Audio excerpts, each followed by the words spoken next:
आज बनवूया फ्लावर पुलाव। नमस्कार, मी पूनम।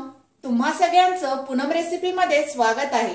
आज आपण फ्लावरचा पुलाव कसा बनवायचा तो इथे बघूया। इथे आपण फ्लावर पुलाव बनवणार आहोत। त्यासाठी आपण पाव किलो फ्लावर स्वच्छ धुवून कापून घेतलेला आहे। बासमती तांदूळ आपण अर्धा तास भिजत ठेवलेला आहे। इथे आपण कांदा घेतलेला आहे, मीठ, बिर्याणी मसाला, हळदी पावडर, मिरची पावडर।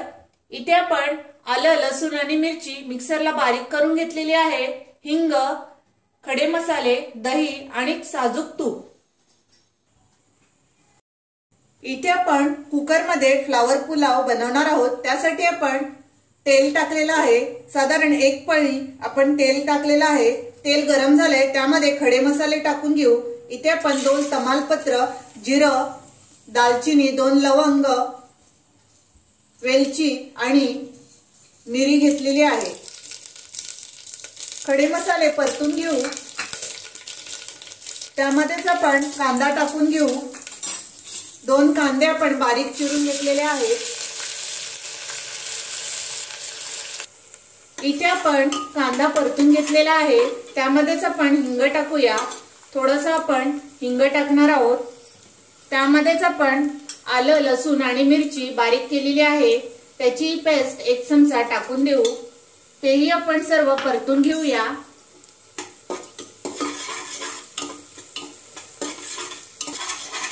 इथे आपण 2 मिनिटं सर्व परतून घेतलेला आहे। त्यामध्ये आपण मसाले टाकून घेऊ।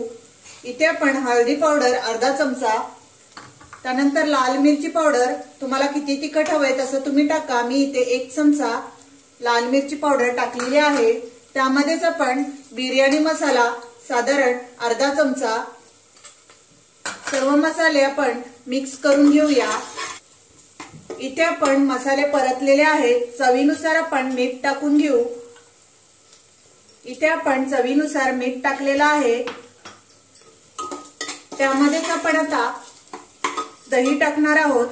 इथे आपण अर्धी वाटी दही घेतलेला आहे, तोही आपण त्यामध्ये टाकून घेऊ आणि हे सर्व परतून घेऊया।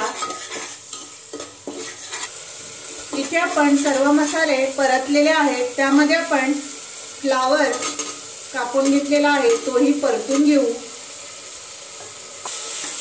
इथे आपण 2 मिनिटं फ्लावर परतून घेतलेला आहे। त्यामध्येच आपण तांदूळ टाकून घेऊ।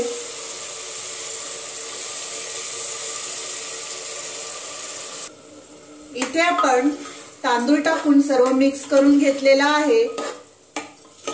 बघा, आपण आता दुप्पट पाणी टाकणार आहोत। इथे आपण साधारण 2 ग्लास पाणी टाकून घेऊ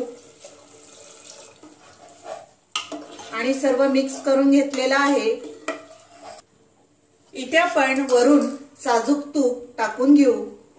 1 चमचा साजूक तूप वरून टाकलेला आहे आणि आता कुकरचं झाकण लावून घेऊ। इथे आपण 3 शिट्ट्या घेतलेल्या आहेत। आता आपण कुकर ओपन करूया। इथे बघा, खूप छान असा पुलाव तयार झालेला आहे। गरमागरम रायत्याबरोबर खायला खूप छान लागतो। बघा, मोकळा आणि सुटसुटीत असा पुलाव तयार झालेला आहे। प्लेटमध्ये आपण काढून घेऊ।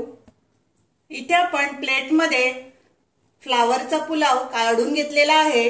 खूप छान लागतो। तुम्ही नक्की ही माझी रेसिपी ट्राय करा। माझा व्हिडिओ तुम्हाला आवडला असेल तर लाईक करा, शेअर करा आणि माझ्या चॅनलला सबस्क्राइब करा। थँक्यू।